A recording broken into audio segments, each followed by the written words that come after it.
Welcome to the Slop Temple. We pray this video helps.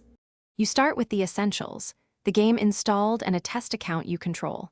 First, enable any beta or developer flags in settings so the client will accept alternate endpoints. Next, gather server connection details, address, port, and any auth tokens because you'll need them immediately. Once done, open your config or local files, make a backup before editing. This prevents lost progress and explains why changes are reversible. Finally, prepare a network tool to test connectivity quickly. You now change where the client talks, edit the connection config to the test server address and port, and swap and test auth tokens. Make one change at a time, then launch the client so you can observe results. Use logs and a packet capture to verify the TLS handshake and authentication flow. This shows whether credentials or endpoints are wrong. If the client rejects the server, check certificate names and port blocks.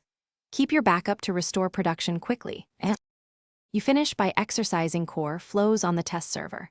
Login, matchmaking, purchases, and save operations, because these surface integration issues. Monitor SYR logs and client telemetry to confirm events arrive at test endpoints. If something breaks, revert your config backup immediately to avoid further impact, then isolate the failure.